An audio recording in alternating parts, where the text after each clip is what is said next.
Hello बच्चों, कैसे हो?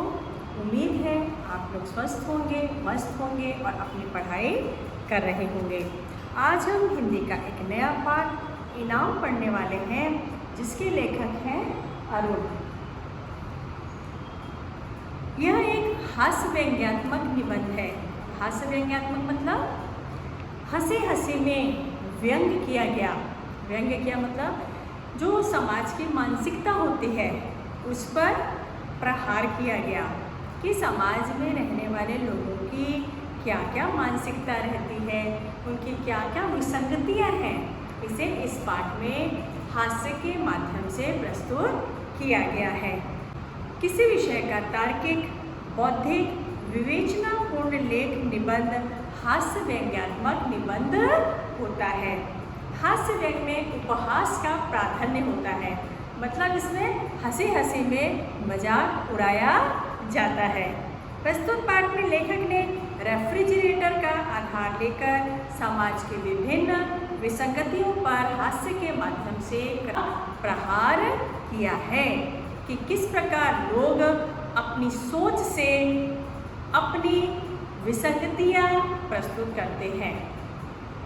तो चलिए पाठ की पंक्ति पढ़ते हैं और पाठ का आनंद लेते हैं। देसी कंपनी ने रेफ्रिजरेटर बनाया और उसकी प्रसिद्धि के लिए विदेशी विज्ञापन अपनाया। भारत भर में प्रतियोगिता का जुगाड़ किया।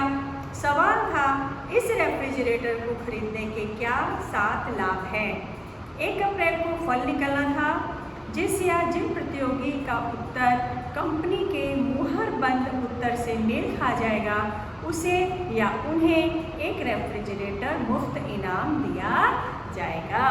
कई बार हम ऐसी प्रतियोगिताएं पत्र पत्रिकाओं में, समाचार पत्र में पढ़ते हैं कि जब अपने किसी नए प्रोडक्ट को कंपनी लॉन्च करती है तो बहुत सारी लुभावनी योजनाएं बनाती है।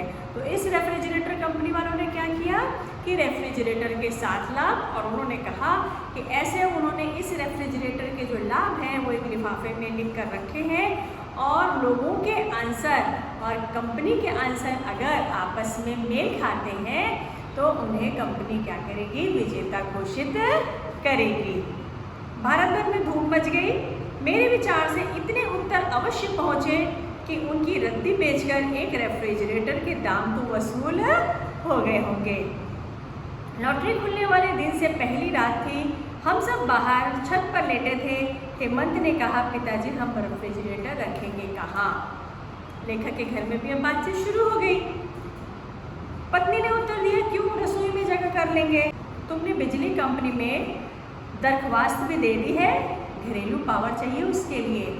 अब देखो, एक जो आशा होती है वो इंसान के अंदर हमेशा जीवित रहती है। अभी प्रतियोगिता के लिए लेखक ने भी उत्तर लिख के दिए, तो उनके घर में ये आशा बन गई कि पक्का लेखक के जो उत्तर हैं वो कंपनी के जो लिफाफे के अंदर उत्तर लिखे हुए हैं रेफ्रिजरेटर के लाभ, उससे पक्का मैच खाएंगे और रेफ्रिजरेटर तो हमारे घर में ही आएगा। मैंने मुस्कुराकर बोला, तुम तो ख्याली पुलाव पका रहे हो, मानो किसी ने तुम्हें टेलीफोन पर सूचना कर दी हो। ख्याली पुलाव किसको बोलते हैं? अपने आप ही कल्पना करना। ख्याली पुलाव मतलब कल्पना करना। तो हमारे टेलीफोन तो तुम ही हो। पत्नी ने मस्का लगाया। पत्नी ने चापलूसी की बटरिंग की। इतने अच्छे लेखक के होते हुए कौन जीत सकेगा? पर यह क्या पता, मैंने कंपनी के उत्तरों से मिलते उत्तर लिखे हो। अब पत्नी को पूरा विश्वास था कि उसका जो पति लेखक है उसके उत्तर कंपनी के उत्तर से पक्का मेल खाएंगे और ये रेफ्रिजरेटर तो उनके घर में ही आएगा। अच्छा जी, अब हमसे उड़ने लगे। उस दिन खुद कह रहे थे कि कंपनी के पास लिखा लिखाया कुछ नहीं है, यह तो जिसका उत्तर सबसे अच्छा होगा उसे इनाम दे देगी। रेफ्रिजरेटर का विज्ञापन हो जाएगा और लाभ छांटने के लिए किसी एक्सपर्ट को रखना पड़ता और उसके पैसे अलग से बचेंगे। ये सब मार्केटिंग की क्या रहती है, टेक्निक्स रहती है। जो मार्केटिंग करने वाले होते हैं वो अपने प्रोडक्ट्स को जब लॉन्च करते हैं तो उसके विज्ञापन के लिए, उसके प्रचार प्रसार के लिए विभिन्न प्रकार की योजनाएं लाते हैं।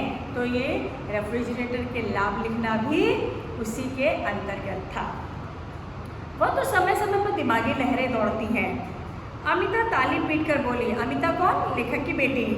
पिताजी, मैं रोज आइसक्रीम खाया करूँगी। हेमंत ने कहा, मैं बर्फ के क्यूब चूसूंगा। तभी बगल की छत से आवाज आई, यह आइसक्रीम रोज रोज कौन बना रहा है? क्या अमिता के पिताजी रेस्टोरेंट खोल रहे हैं?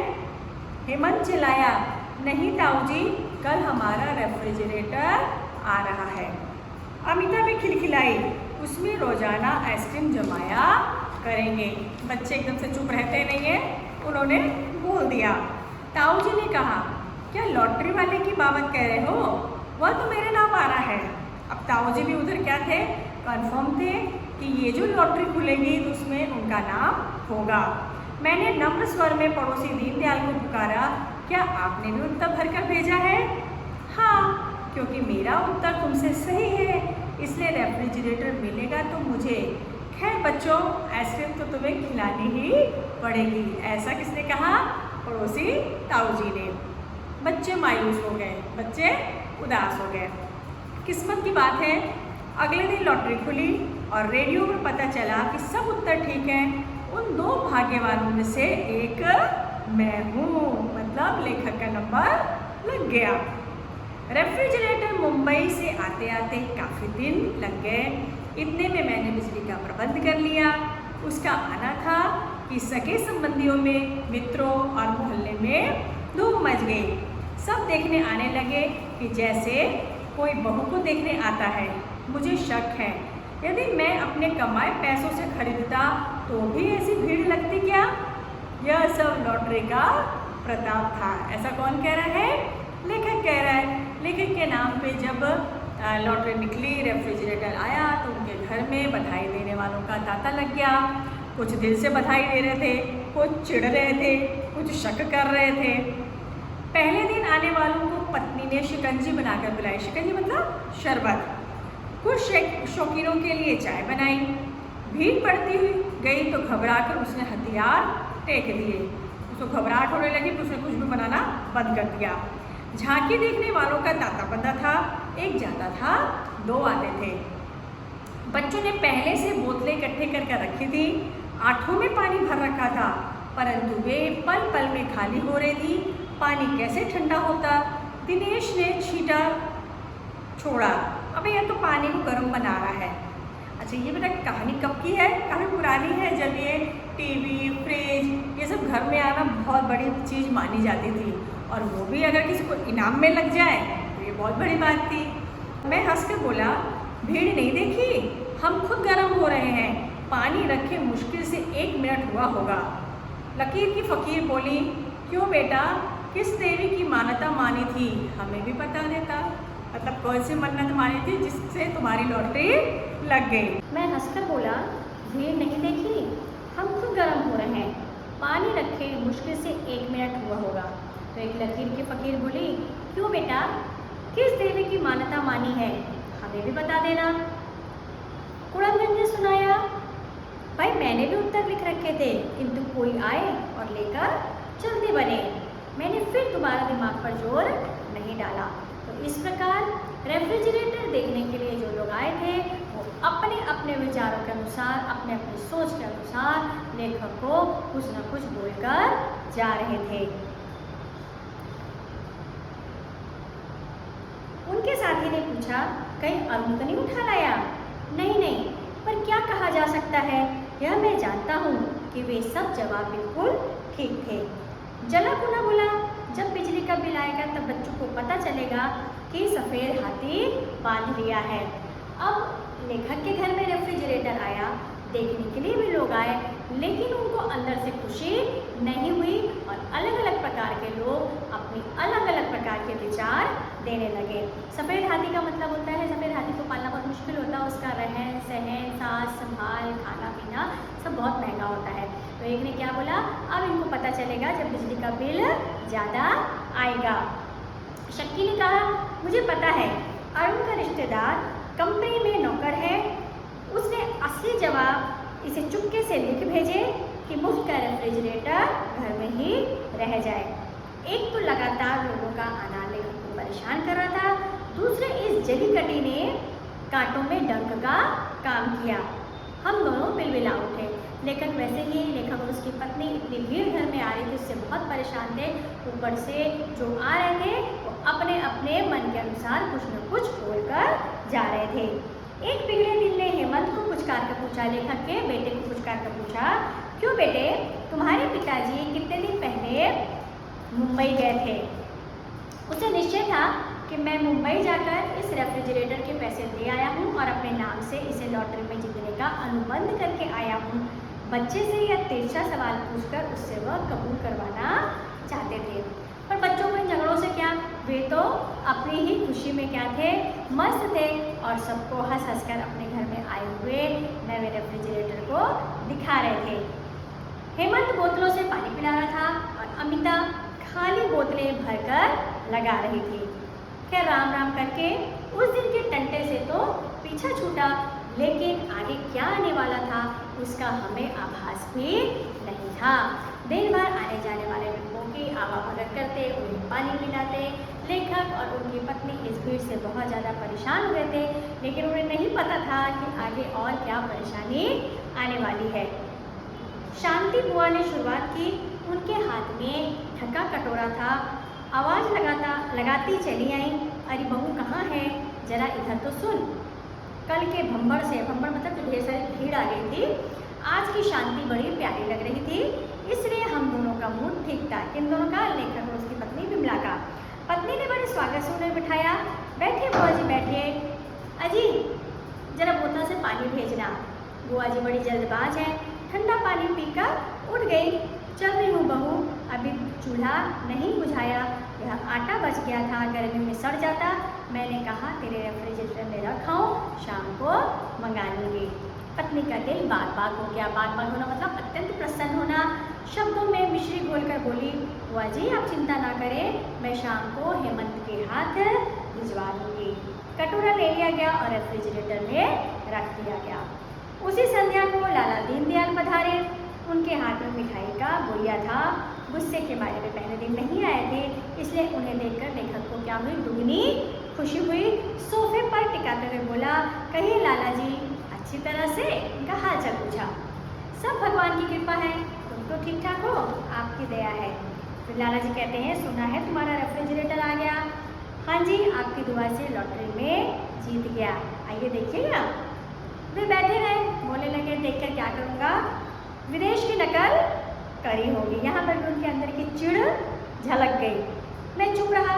पत्नी के कानों में बच्चों ने भनक डाल दी कि बगल वाले ताऊ जी आए हैं। आम की आइसक्रीम तश्तरियों में लगाकर चली आई। लाला जी लीजिए, सवेरे जमाई थी। वैसे भी जब नया नया फ्रिज आता है घर में, रेफ्रिजरेटर आता है, तो घर की आइसक्रीम जमाने का अलग ही आनंद आता है। तो लेखक ने भी आइसक्रीम उनके घर वालों ने जमाई थी, तो लाला जी के आने पर जो बाजू वाले ताऊ जी थे वो आइसक्रीम उनके सामने रखी गई। नहीं बेटी, मुझसे नहीं खाई जाएगी। मैंने भी जोड़ दिया, लीजिए लाला जी थोड़ी तो खा लीजिए। मैं आइसक्रीम नहीं खाता, दांत चीसने लगते हैं। लेखक को पता था कि ताऊ जी ये सरासर क्या बोल रहे हैं, झूठ बोल रहे हैं, लेकिन फिर भी उसने फिर ज़्यादा जोर देना उचित नहीं समझा। और ताऊ जी चूँकि नहीं खा रहे हैं, उनके सामने लेखक को भी आइसक्रीम खाना उचित नहीं लगा। उसने अपनी पत्नी को आवाज़ देकर कहा कि इसे ले जाओ, बांट दो, नहीं तो यहाँ पिघल जाएगी। अब मोहल्ले में समाचार उड़ती बीमारी से भी तेज फैलते हैं। जब अपन किसी मोहल्ले में रहते हैं तो कोई भी एक खबर एक घर से दूसरे घर में, दूसरे घर में, तीसरे घर में, तीसरे घर से चौथे घर में एकदम तेजी से खबरें क्या होती है, फैलती है कि हमारे फ्रिज का यह उपयोग पता चलते ही फिर लाइन बन गई। पहले दिन लोग देखना आना शुरू किए और फिर जैसे शांति बुआ ने आटा रखा, फिर ये मिठाई लेकर आ गए लाला जी, तो ये खबर फैलती चली गई। तो कोई रोटी ला रहा, कोई पराठे ला रहा, तरह तरह के साग, नाना प्रकार की मिठाइयाँ। चमनलाल लखनऊ गए तो टुकड़ा भर के करेले ले आए, क्योंकि मेरठ में अभी नहीं मिल रहे थे। बनर्जी कोलकाता से संदेश और खीर महीने भर के लिए ले आए। रेफ्रिजरेटर में हमें अपनी चीज़ों के लिए जगह न के बराबर मिलती थी, इसकी कोई चिंता नहीं। दुख तो इस बात का था कि हमारे घर की प्राइवेसी छिन गई थी, नहाना खाना भी हराम हो गया था, क्योंकि कोई कभी भी आकर अपना सामान रख जाता और कभी भी सामान अपना वापस मांगने आ जाता। बड़े परेशान, करें तो क्या करें, समझ में नहीं आता था। जी करता था कि किसी को रेफ्रिजरेटर दे दूँ और फिर उसकी मुसीबत देखकर पीट कर ताली पीट कर नाचूं, किंतु उसमें लोगों की अमानत जो पड़ी थी। चिंता ने चेतना की चिता ही सजा दी थी। अपने को बार बार फिक्र होने लगती थी। उस दिन कैलाश आया, मोहल्ले में रहता था पर मोहल्लेदार से अधिक था। कहने लगा, सिंधी आलू मुझे बड़े अच्छे लगते हैं, सो पत्नी से काफ़ी बनवा लिए हैं, अपने फ्रिज में रख लो, जिस दिन खाने को जी करेगा ले जाया करूँगा। उस दिन लेखक के रेफ्रिजरेटर में तिल भी रखने की जगह नहीं थी। रेफ्रिजरेटर ठसाठस भरा था। जब उन्होंने कैलाश को अपनी बेबसी बताई तो वह बिगड़ कर बोला कि अरे गहरे नत्थु खैरे तो तुम्हारे बाबा लगते हैं और यार लोगों की चीज़ें रखने में तुम्हें लाचारी तुम दिखाते हो। लेखक ने पत्नी को आंखों में देखा तो फिर कैलाश ने बोला, ठीक है मुझे दिखाओ, मैं जगह फ्रिज में कर लूँगा। हम दोनों उसे निराश करते हुए वास्तव में बहुत दुखी थे। यह सुझाव खुद न देने की मूर्खता कर गए थे। खुश होकर फ्रिज खोलकर उसे दिखा दिया। फ्रिज भरा नहीं, व्यंजनों से अटा पड़ा था। तब उसमें जरा सी भी जगह नहीं थी, झांकने तक की जगह नहीं थी। देखकर तबीयत घबराती थी। कैलाश ने ऊपर से नीचे तक देखा। सहसा उसने एक कांच का कटोरा निकाला और विमला से पूछा, भाभी जी ये सिल्वर क्रीम किसकी है? अपनी है। तो फिर इसे इसमें रखने का क्या फ़ायदा? ऐसी चीज़ें तो पेट में पहुंचनी चाहिए। और कहकर उसने दो अपने मुँह में डाल दी। बाकी दो बची थी। हेमंत और अमिता स्कूल गए थे और उसे जगह करनी थी, किसे? कैलाश को। इसलिए बची हुई दोनों हेमंत के मम्मी पापा अर्थात लेखक और उसकी पत्नी विमला क्या किए, उदरस्त किया, मतलब उसे उन्होंने खा लिया। 2-3 दिन में फ्रिज खाली हो गया। उसमें केवल अब हमारी चीज़ें थी। हुआ क्या था, शांति बुआ अपना मटर पनीर लेने आई। क्या करें बुआ जी, उसमें मच्छर गिर गए थे इसलिए फेंक दिया। ऐसा किसने कहा? लेखक ने बोलना शुरू किया। रामानुज ने मिठाई मांगी तो माफ़ी मांगने लगा।